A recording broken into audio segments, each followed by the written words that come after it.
할렐루야. 우리 주 하나님의 다함이 없으신 은혜가 오늘 예배하는 뉴저지 초대교회 모든 성도님들 심령 가운데 깊숙이 자리 잡으시기를 간절히 소망합니다. 특별히 건강이 안 좋으신 우리 담임 목사님을 위해서 우리 성도님들 함께 중보해 주시기를 부탁드립니다. 지난주에 강풍으로 인해서 나무가 쓰러졌고 또 쓰러진 나무가 지붕을 덮치고 그래서 전기가 공급되지 않는 어려움 가운데서도 아직 온전하지는 않지만 우리의 일상을 이렇게 회복시켜 주시고 또 이 예배의 자리로 나오게 해주시고 전기가 들어와서 온라인 예배를 드릴 수 있게 해주신 우리 주 하나님을 찬양합니다. 정전 피해로 공동체의 어려운 동안 성도님들 상황을 파악하느라 순장님들과 통화를 하던 중에 한 순장님과의 대화에서 여러분도 아시겠지만 이 톨스토이의 사람은 무엇으로 사는가 그 책에 대한 이야기를 나누게 되었습니다.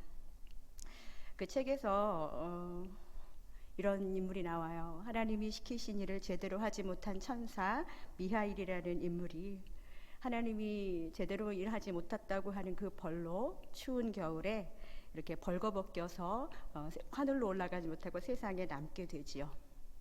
그때 그 모습을 가난한 구두쟁이 세먼이라는 사람이 그 광경을 보게 됩니다. 그 하나님은 이 천사 미하엘이 세상에 살면서 이 세 가지 질문을 던져주시면서 그것을 깨닫게 되면 하늘로 다시 돌아올 수 있다고 그렇게 말씀하셨어요. 그 세 가지 질문은 무엇이냐면 인간의 내부에는 무엇이 있는가? 인간에게 허락되지 않은 것은 무엇인가? 그리고 마지막으로는 책의 제목처럼 사람은 무엇으로 사는가 였습니다.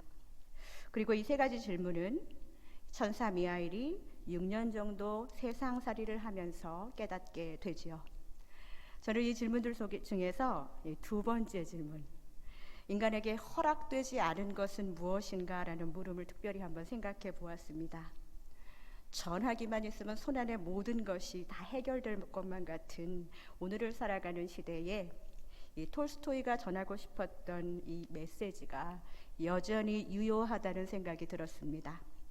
이 두 번째 질문의 깨달음을 위해서 톨스토이는 한 사람을 등장시키는데 이 구두장이 세먼의 가게에 키가 아주 크고 재력이 있는 이 고품격 신사를 등장시킵니다. 당시 아무나 가질 수 없었던 이 고가의 가죽을 가져와서 1년을 신어도 끄떡없고 절대 닳거나 찢어지지 않는 그 부츠를 만들어 달라고 그렇게 합니다. 그 신사는 치수를 재면서도 얼마나 당당한지요. 이 구두방을 나갈 때 허리를 굽히지 않아서 이마를 세게 부딪힙니다. 저로서는 도저히 상상할 수 없는 그런 일이에요. 그게 아마도 이 신사의 운명을 미리 말해주었던 것 같아요. 그러던 그날 밤 구두방에 이 신사의 죽음의 소리가 전해져 왔습니다. 천사였던 미하일은 이미 신사를 만났을 때 그 신사 뒤에 죽음의 천사가 있다는 것을 보고 부츠 대신에 장례식의 신을 슬리퍼를 미리 만들어 두었어요. 성도 여러분, 인간에게 허락되지 않은 것 무엇인 것 같으세요? 우리는 지금 이 찰나의 순간, 이 다음마저도 무슨 일이 일어날지 모르는 존재들이지요. 오늘 당장의 나의 인생이 어떻게 될지도 모르는 그런 유한한 존재이면서 1년을 신어도 끄떡없는 부츠를 주문한 신사처럼 정말 내게 부츠가 필요한지 장래의 신을 이 슬리퍼가 필요한지 정말 나에게 필요한 것이 무엇인지를 깨달을 수 있는 지혜가 없는 존재라는 것, 그것을 톨스토이는 알기를 바랬던 것 같아요. 정도의 차이는 있지만 우리는 항상 불확실한 시대에 살고 있었습니다. 비단 이 팬데믹이라는 상황을 통해서 우리가 다음 세금을 예측할 수 없는 것이 아니라 인간은 처음부터 창조주 하나님의 도움이 없이는 한 치 앞도 내다볼 수 없는 그런 연약한 피조물이라는 것을 우리는 먼저 인식하고 말씀을 들여다봤으면 좋겠습니다. 오늘 본문에도 하나님의 질문이 나와요. 그 질문은 엘리야야, 내가 어찌하여 여기 있느냐입니다. 이것은 하나님의 사람 엘리야에게 하나님께서 직접 하신 질문이에요. 이 질문은 엘리야야, 너 왜 여기 있어? 여기서 뭐해? 라는 질문입니다. 지금 그 자리가 진짜 너의 자리가 맞느냐 하는 확인의 물음이에요. 몰라서 묻는 것이 아니라 자리를 제대로 못 찾은 하나님의 사람에게 지금 네가 있어야 할 자리가 어디인지를 점검해보라고 말씀하신 것입니다. 지금 너에게 필요한 존재가 누구인지를 똑바로 보라고 하시는 말씀이란 말이에요. 오늘 본문은 갈멜산에서 하나님의 엄청난 능력을 경험했던 이 스타 선지자 같은 엘리야, 이 엘리야라고는 믿기지 않을 만큼 너무도 무기력한 모습으로 이 본문이 엘리야를 묘사하고 있습니다. 자신의 목숨이 위협당하자 마치 자기 인생이 다 끝난 것처럼, 마치 자기의 훗날을 다 들여다본 것처럼 끝났다고 포기하고 체념하고 굴 속으로 들어가죠. 처음에는 사람의 위협을 피해서 들어갔다고 생각했는데 말씀을 읽다 보니까 그것은 어느덧 하나님의 시선, 하나님의 부르심을 피해서 굴 속으로 들어가는 그런 모양이 됩니다. 그러나 하나님은 포기하지 않고 그를 부르시면서 이렇게 질문하십니다. 엘리야야, 내가 어찌하여 여기 있느냐? 사랑하는 성도 여러분, 오늘 이 하나님의 물음, 이 질문을 통해서 우리가 있어야 할 영적인 자리, 소명의 자리를 내가 과연 잘 지키고 있는지 점검하는 시간이 되기를 간절히 소망합니다. 내가 어찌하여 여기 있느냐? 첫 번째로 이 질문은 우리가 이렇게 다시 한번 질문해 봤으면 좋겠어요. 너는 언제까지 과거 눈에 보이는 찬란했던 영광만 붙잡고 살겠느냐라는 물음입니다. 엘리야 하면 생각나는 명장면이 있지요. 오늘 본문의 바로 앞장 18장에 보면은 이 갈멜산에서 엘리야 한 사람과 이 바알과 아사랴 신을 섬기는 선지자 850명이 배틀을 합니다. 누가 과연 참된 신인가? 우리야 불보듯 뻔하던 그런 결과이지만 엘리야는 1대 850의 대결에서 하나님이 엘리야에게만 불을 내리셔서 완전한 승리를 경험하게 됩니다. 그 어떤 선지자도 경험해보지 못했던 영광의 순간이었습니다. 그런데 바로 그 다음 장인 오늘 본문에서 엘리야는 그런 영광과 승리를 경험한 그런 선지자라고 하기에는 너무나도 무기력해 보이지요. 하나님은 그런 엘리야에게 질문하십니다. 엘리야야, 내가 어찌하여 여기 있느냐? 이 질문에 엘리야는 이런 대답을 합니다. 제가 10절을 표준 세번역으로 한번 읽어보겠습니다. 엘리야가 대답하였다. 나는 이제까지 주 만군의 하나님만 열정적으로 섬겼습니다. 그러나 이스라엘 자손은 주님과 맺은 언약을 버리고 주의 제단을 헐었으며 주의 예언자들을 칼로 쳐서 죽였습니다. 이제 나만 홀로 남아 있는데 그들은 내 목숨마저도 없애려고 찾고 있습니다. 공동번역에서 보면은요, 이 엘리야가 열심히 특심하다, 유별하다라는 말이 자기 가슴에 불이 붙고 있다라는 표현으로 번역이 되어 있습니다. 이 히브리 원어 성경에는 이 열심히 유별하다는 그 말이 질투하고 질투한다라고 표현되어 있어요. 이게 무슨 의미일까요? 엘리야는 지금 하나님께 과거에서 이제까지 하나님만 열정적으로 섬겼다고 그렇게 공치사하는 탄원을 합니다. 하나님, 제가 이렇게 열정적으로 섬겼는데 제 안전은 왜 보장되지 않는 건가요? 악인들이 예언자들을 다 쳐서 죽였습니다. 이제 나만 남았습니다. 곧 저도 죽을지도 몰라요. 아직 살아있고 여전히 하나님의 음성을 듣는 예언자인데 하나님께 대답하는 뉘앙스가 마치 그냥 평범한 사람에게 하는 것 같아요. 이전 과거에는 혼자서도 1대 850으로 이 감당할 수 있는 능력의 하나님으로 저에게 나타나시더니 왜 이제는 자신을 도망자의 신세로 이렇게 두었냐고 하나님을 원망하는 것 같습니다. 여러분, 제가 어렸을 때는 어르신들이 내가 왕년에라는 말을 주로 썼었는데 요즘은 과거에 잘 나갔던 시절들을 말할 때 나 때는 말이야, 나 때는 말이야 라는 그런 말을 유행어처럼 쓰는 것 같아요. 이 엘리야에게는 갈멜산의 불의 응답이 선지자로서 느꼈던 이 나 때는 말이야의 순간이었을 것 같아요. 그러나 그것을 친히 경험했다고 해서 갈멜산의 승리는 엘리야의 영광과 능력이 아니었습니다.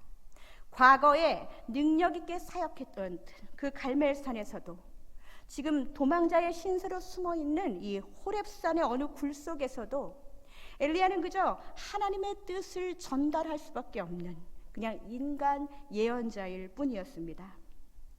하나님은 너무도 교만하고 타락한 이방 제사를 드리는 사람들에게 하나님의 하나님 되심을 나타내기 위해서 그저 엘리야를 사용하신 것뿐이에요.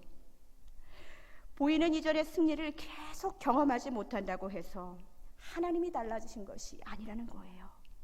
갈멜산의 승리는 참신과 잡신, 아니 신이라고 표현하기도 가치도 없는 그와 같은 세상의 헛된 것을 확실히 하나님과 구별하기 위하여 하나님이 친히 나타나신 것입니다. 그런데 엘리야는 굴 속에서 과거 갈멜산에 찬란했던 영광 뒤에 마주한 이 도망자로서의 패배감 때문에 정말 하나님과 함께했던 소중한 추억마저도 다 잊어버린 것 같아요. 그때 하나님이 엘리야에게 물으신 거예요. 네가 어찌하여 여기 있느냐? 과거의 엘리야를 사용하셔서 승리한 그 영광의 승리가 자신의 영광이라고 생각하고 그가 처한 어려움 때문에 하나님마저도 실패한 신처럼 여기면서 이전에 하나님과의 아름다웠던 믿음의 기억조차 희미해져가고 있는 이 안타까운 선지자의 모습을 보면서 우리는 우리의 모습을 좀 돌아봐야 될 것입니다. 사랑하는 성도 여러분, 과거에 우리 자신의 왕년, 우리 일터에서 아주 활발하게 있었던 라떼는 말이야, 이 순간들이 있었을 거예요. 우리 공동체의 부흥의 시간들 추억해보면 너무나도 아름답습니다. 그러나 그 모든 것이 우리의 공로가 아니라는 거예요. 내가 잘해서, 내가 노력해서 얻은 영광의 결과가 아니라는 것입니다. 우리 삶의 어려움을 만났을 때 지나간 과거를 붙들고 내 자신의 왕년을 현재랑 비교하면서 한숨 쉬며 하나님의 하나님 되심을 결코 의심해서는 안 되겠습니다. 엘리야가 경험했던 1대 850의 이 떠들썩한 승리를 하나님 나 매번 경험하게 해주세요. 왜 과거와 똑같이 우리에게 나타나 주시지 않으시냐고 탄식할 필요가 없다는 것이에요. 여기 현장 예배에 나오시는 사랑하는 성도 여러분, 우리 한번 마음으로 입으로 고백해 볼까요? 정말 하나님을 신뢰하십니까? 과거 갈멜산에서도 현재 호렙산 굴 속에서도 변함없으신 그 하나님은 엘리야를 부르신 것처럼 오늘 우리를 부르시는 거예요. 뉴저지 출애교회의 성도들아, 네가 어찌하여 여기 있느냐? 너의 자리를 점검해 봐라. 두 번째로 이 질문은 이렇게 다시 한번 질문해 볼 수 있겠습니다. 너는 언제까지 이 현재 답답한 현실 속에서 두려움과 원망 그리고 외로움을 반복하면서 살아가겠느냐 하는 하나님의 질문입니다. 오늘 본문은 원래 1절부터 읽어야 되는데 그래야 엘리야의 복잡한 내면을 좀 더 자세하게 알 수 있어요. 열왕기상 19장 3절 그 앞절 부분에는 이런 말이 나옵니다. 그가 이 형편을 보고 일어나 자기의 생명을 위하여 도망하였다, 이렇게 기록되어 있지요. 한마디로 죽을까 봐 두려워서 도망가고 있다는 거예요. 그는 왜 도망자가 되었습니까? 850명의 바알과 아세라의 제사장들을 완전히 몰살시켰기 때문에, 그것 때문에 그 신을 숭배했던 아합 왕과 이 바알의 제사장의 딸이었던 이 왕비 이세벨이 화가 났어요. 그래서 엘리야를 죽이려고 합니다. 그런데 4절을 보면 이런 이야기가 나와요. 4절 볼까요? 자기 자신은 광야로 들어가 하룻길쯤 가서 한 로뎀 나무 아래에 앉아서 자기가 죽기를 원하여 이르되 여호와여 넉넉하오니 지금 내 생명을 거두시옵소서. 나는 내 조상들보다 낫지 못하나이다. 이상하죠? 아까는 엘리야가 죽는 것이 두려워서 도망한다고 했는데, 그런데 하나님께는 자신을 죽여달라고 그렇게 이야기를 하고 있어요. 죽여주겠다고 하는 사람은 피해서 도망다니고, 안 죽일 것 같으신 하나님한테 죽여달라고 생떼를 쓰고 있습니다. 처음에는 사람에 대한 두려움과 또 내가 처한 상황에 대한 불안 때문에 그래서 도망다니는 것 같았는데, 점차로 이상하게 엘리야의 감정은 하나님을 향한 원망과 생떼로 바뀌게 되는 거예요. 그런데 하나님은 지금까지도 이스라엘의 가장 위대한 선지자라는 그런 엘리야를 그 순간 마치 아기 다루듯 천사를 보내어 달래시고 말씀하셨습니다. 안 먹을래요, 죽을래요, 죽여주세요 하는 엘리야에게 일어나 먹으라. 먹지 말라는 말 안 했으면 큰일 날 뻔했습니다. 조금 전까지 죽여달라더니 실컷 먹고, 말씀을 보면 또다시 엘리야는 누워버려요. 그때 다시 천사를 보내셔서 그를 어루만지시면서 일어나서 먹으라 하니까 엘리야가 또 먹어요. 이때 엘리야의 육신의 힘은 다시 솟게 되지요. 그렇다고 해서 그 힘은 그저 밥 먹고 기운 차린 이 생존을 위한 정도의 힘이었지, 그의 마음이 달라진 건 아니에요. 그 힘으로 엘리야는 하나님의 산 호렙까지 가게 됩니다. 하나님이 첫 번째 엘리야야 내가 어찌하여 여기 있느냐를 질문하셨을 때 엘리야는 호렙산에 갔지만 불 속에 있었어요. 밥 먹고 힘을 내어 호렙산에 왔어요. 그렇지만 여전히 두려워서 숨어 있습니다. 그의 심령에는 어떠한 변화도 일어나지 않았어요. 앞서 함께 읽었던 10절과 같이 엘리야의 대답은 나는 하나님을 위해서 최선을 다하고 열심을 많이 냈었다. 나는 할 만큼 다 했다는 거예요.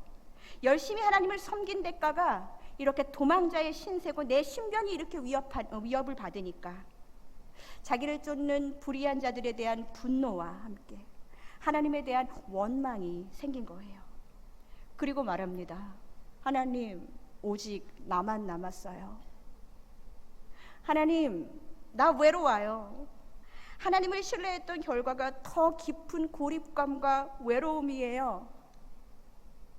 현재 자기 안에 있는 두려움과 원망, 외로움 때문에 하나님이 정말 무언가 시키려고 그를 부리셨는데 완전히 철벽을 치면서 하나님 아무 말도 하지 마세요, 이렇게 이야기하는 그런 철벽을 치는 순간입니다. 그러나 우리 하나님, 엘리야 부르기를 포기하지 않으셔요. 첫 번째 질문을 하시기 전에는 엘리야가 음식의 힘이라도 의지해서 육신의 힘을 내게 하셨습니다. 이번에는 눈에 보이는 강한 바람과 지진과 불 같은 그런 현상들을 보여주셔요. 이 현상은 짜자잔 하면서 보통 하나님의 현현을 의미합니다. 그런데 본문에서는 강한 바람도 지진도 불도 그 가운데 여호와께서 계시지 않았다고 그렇게 이야기합니다. 갈멜산에서 불의 응답을 받았던 엘리야에게 하나님은 늘 웅장하게 떠들썩하게 큰 소리만 내면서 나타나 주시는 분이 아니라는 것을 일깨워 주시지요. 이번에는 세미한 음성으로 엘리야를 부르십니다. 막 떠들썩하다가 조용해지니까, 그래서 그랬을까요? 엘리야가 이 굴 안에서 이제 굴 어기로 그렇게 나옵니다. 웬만하면 좀 나오지 굴 어기도 완전히 굴 밖으로 나온 건 아니에요. 아직도 굴에 있습니다. 그때 하나님은 엘리야에게 다시 질문하십니다. 엘리야야, 내가 어찌하여 여기 있느냐? 굴 속이든 굴 어기이든 네가 안에 있든 조금 나왔든 그것은 네가 있어야 할 자리가 아니다라고 말씀하시는 거예요. 상황이 두려워 도망다니다 보니까 어느덧 나를 이렇게 내버려 두신 것만 같은 하나님이 원망스러워서 하나님의 부르심을 피해 숨어 다니는 그런 선지자가 된 것이지요. 그 자리는 하나님의 사람이 있어야 할 자리가 아니었어요. 나만 홀로 남았다는 이 외로움의 감정이 하나님이 함께 계신다는 인식조차도 희미하게 만들어 버렸습니다. 자신과 함께할 사람들이 눈에 보이지 않는다고 불평해요. 이전에 갈멜산에서 사람 엘리야 혼자 있어서 승리했지만 그것은 하나님과 함께 했기 때문에 믿음의 승리를 맛보았음에도 불구하고 여전히 나 혼자 싸운다고 생각하고 나 혼자 이 험한 세상을 간다고 생각하는, 그래서 하나님의 부르심마저도 피하는 엘리야의 모습 속에서 우리는 하나님 한 분만으로 만족한다고 찬양도 하고 기도도 하지만 사실은 하나님만으로 만족하지 않아서 외롭다 투정하고 힘들다 원망하는 우리의 모습을 발견하게 됩니다. 성도 여러분, 지난 몇 달 가정에서 이 가족들과 함께 계셨던 분들 모두 평안하셨습니까? 가정이 우리의 외로움을, 가족들이 우리의 외로움을 전적으로 위로해 주었나요? 저는 사역을 하면서 비교적 이 장례식의 경험을 많이 하게 됐어요.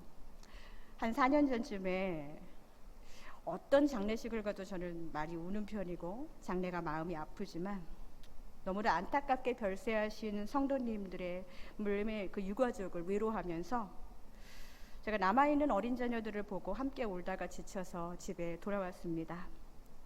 그때 토끼 같은 7살짜리 딸아이가 저를 반겨주었어요. 역시 가정이다 이렇게 생각했어요. 저는 그때 무슨 마음이었는지 아이에게 물었어요. 이래야 만약에 엄마가 갑자기 하늘나라에 가면 어떨 것 같아? 저는 이 질문을 하고 곧 후회했습니다.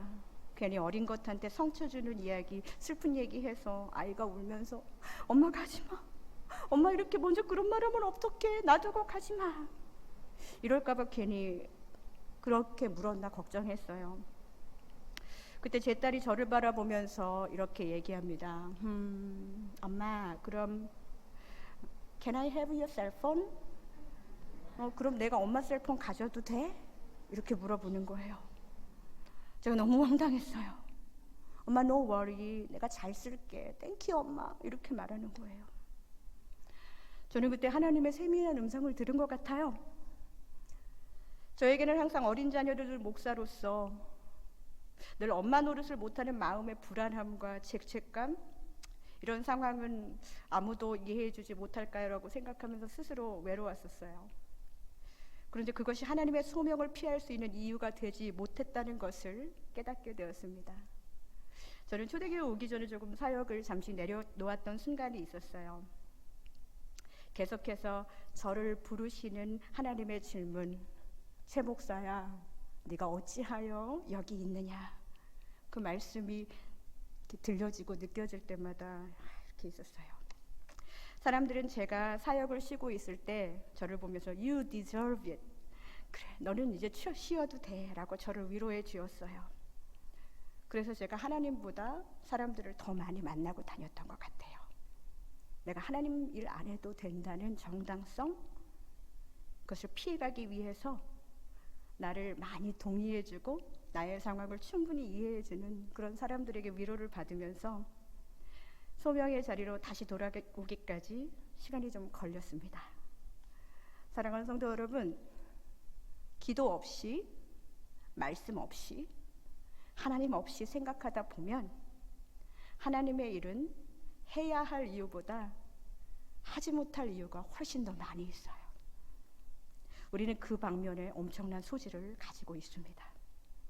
그러나 하나님은 그렇게 쉽게 하나님의 사람들을, 하나님의 공동체를 포기하지 않으십니다. 오늘 본문 15절 전반부에 보면 소명 회피에 대한 핑계와 이유가 많은 하나님의 사람에게 하나님은 말씀하셔요. 너는 내 길을 돌이키라. 너는 내 길을 돌이키라 라고 말씀하셨어요. 돌이켜도 다시 돌아가고 돌이켜도 또다시 돌아가는, 그래서 그것이 정말 고민이 되는 분들에게 저는 성경의 믿음의 선배 한 분을 소개하고 싶습니다. 그 사람의 이름은 다니엘이에요. 다니엘서 1장 8절을 한번 보겠습니다. 다니엘은 뜻을 정하여 왕의 음식과 그가 마시는 포도주로 자기를 더럽히지 아니하리라 하고 자기를 더럽히지 아니하도록 환관장에게 구하니. 아멘. 포로소년 다니엘, 언제 다시 돌아올지 모르는 일상을 잃어버린 소년, 다니엘의 굳건한 이 믿음의 모습이 너무나도 잘 드러난 본문입니다. 바벨론의 포로 소년 다니엘, 너무나도 이전과는 달라진 환경 속에서 그는 결코 상황을 탓하지 않았어요. 어린 나이였을 텐데 자신이 있는 자리에 하나님이 계시다는 것을 신뢰하고 있었습니다. 하나님을 향해서 내가 집에 돌아갈 때까지 뭔가를 유보하고 정지하지 않았어요. 하나님을 향한 뜻을 정했습니다. 하나님과의 거룩한 약속을 지키기 위해서 낯선 이방 나라의 소녀는 이 다니엘에게 있어서 두려움의 존재도 될 수 있는 이 어려운 관계 환관장에게 내가 하나님의 거룩을 지킬 수 있게 해달라고 그렇게 부탁까지 합니다. 성도 여러분, 우리 오늘 우리의 느슨해졌던 혹은 잠시 보류했던 영적 자리의 길을 우리가 그 길로 다시 돌이키고 뜻을 정하는 거룩한 결단의 이 시간 있기를 간절히 소망합니다.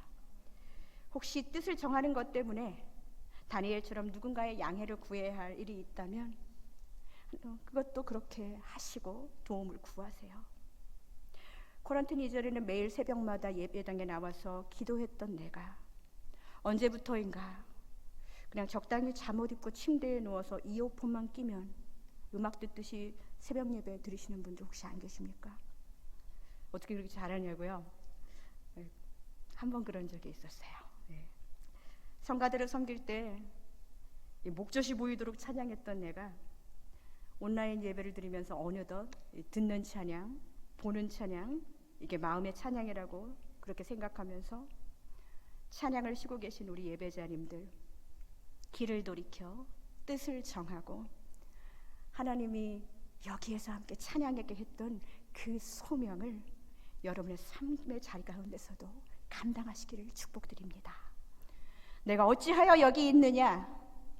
여전히 사람이 두렵고 지금의 상황이 불안하고 외롭지만 하나님은 우리를 어둠의 자리에서부터 새로운 소명의 자리로 우리를 반드시 불러주십니다. 여전히 굴 안에 계신 분들, 굴 밖으로 어서 나오는 믿음의 결단을 하시기 바랍니다. 하나님에 대한 의심의 굴, 좋은 시대는 다 지나갔다고 생각하면 체념의 굴, 인간에게 허락되지 않은 하나님만이 아시는 미래에 대해서 섣부른 추측을 하는 교만의 굴, 하나님의 시선을 피해 달아날 수 있다고 생각하면서 적당히 숨어있는 어리석음의 굴 속에서 어서 나오는 결단을 하는 사랑하는 모든 초대교회 성도님들 되시기를 주님의 이름으로 축복드립니다. 마지막으로 내가 어찌하여 여기 있느냐 이 질문을 통해서 우리는 불확실한 미래를 염려하지 말고 나를 향한 하나님의 확실한 계획을 신뢰하며 나아가게 되기를 간절히 소망합니다. 굴속에서 나온 엘리야에게 하나님은 새로운 소명을 주셨어요. 이전엔 거창하고 떠들썩한 갈멜산의 소명, 내가 하나님께 직접 멋지게 쓰임받는 소명이었다면 이제 새로운 소명은 사람을 세우는 소명이었습니다. 오늘 본문 16절 후반부에 이런 말이 나와요. 너는 엘리사에게 기름을 부어 너를 대신하여 선지자가 되게 하라.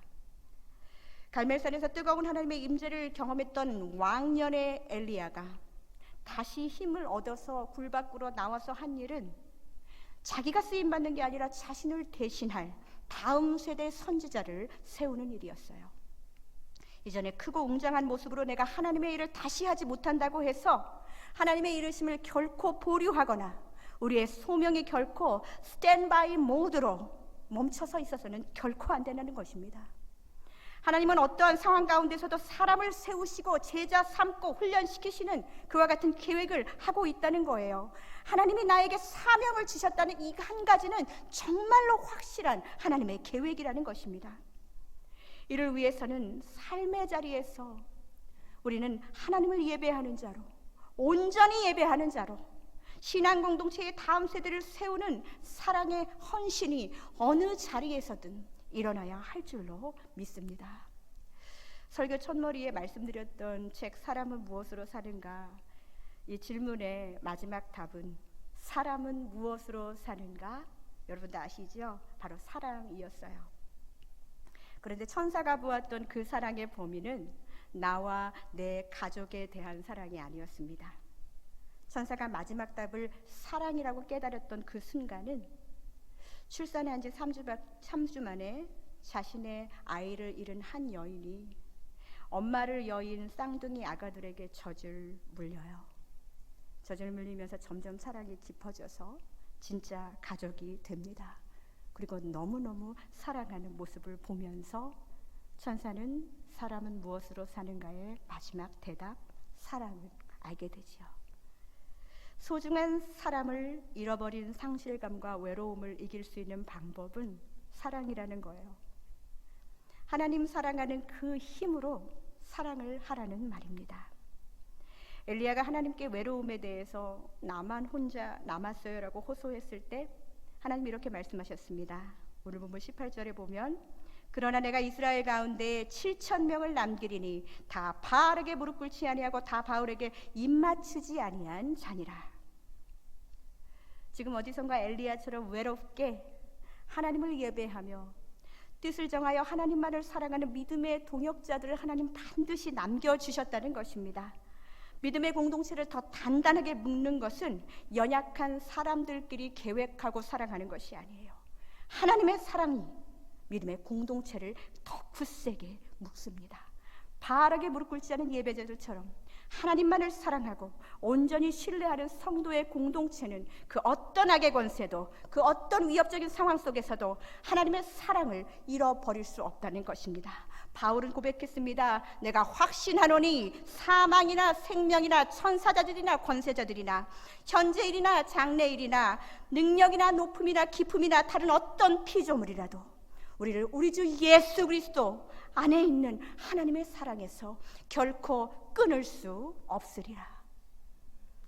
저는 어제 저녁 5시 46분과 6시 02분경까지 제가 섬기는 공동체의 정전 복구 소식을 전하는 성도님들의 문자 메시지를 며칠 동안 계속 받았어요. 전기가 들어왔다는 곳마다 너무 기뻐서 제가 아끼던 이 카톡에 할렐루야 이모티콘을 보냈습니다. 웬만해서 잘 보내지 않아요.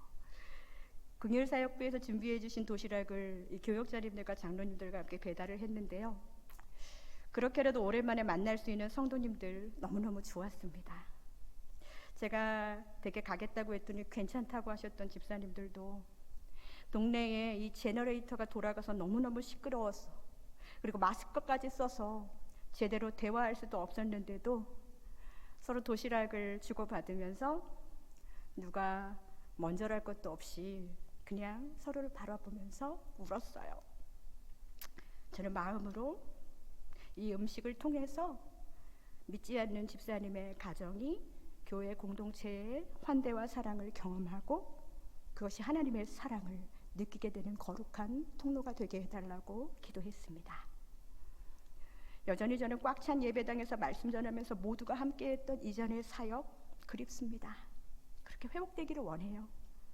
그렇다고 해서 현재 우리에게 주어진 소명, 그것을 그냥 스탠바이 모드로 남겨둘 수는 없다는 거예요. 한 분 한 분 그냥 방문하면서 식사를 전달해드리는 새로운 사역도 우리 교역자들에게는 너무나도 귀한 사역이었어요. 카톡방에 순장님들이 누구네 집에 불 들어왔다고 응답해 주시고 또 정전된 성도님들이 목사님 전기 들어왔어요 메시지 주실 때 너무 기뻤습니다. 꽉 찬 예배당에서 아멘으로 화답하며 찬양했던 그 시간이 너무나도 그립지만 메시지로라도 목사님 어두웠던 제 영혼에 불이 들어왔어요.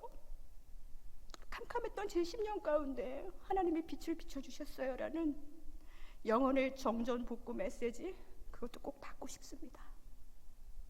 사랑하는 성도 여러분, 하나님 우리를 부르셨어요. 네가 어찌하여 여기 있느냐. 여기 함께 하신 그리고 온라인으로 함께 예배드리는 모든 성도님들 자리 점검하셨으면 하나님의 부르심의 자리로 다시 돌이키는 거룩한 결단하시는 이 아침이 되시기를 주님의 이름으로 부탁드립니다. 함께 기도하겠습니다. 살아계신 아버지 하나님 감사합니다. 지금 우리가 있는 이 자리가 주님이 계획하신 자리라면 우리가 믿음으로 순종하며 하나님의 부르심을 피하지 않고 과거에 있었던 일들에 연연하지 않고 현재의 나의 문제에 붙들리지 않고 하나님이 보여주시는 확실한 계획을 따라 나아가게 인도하여 주옵소서.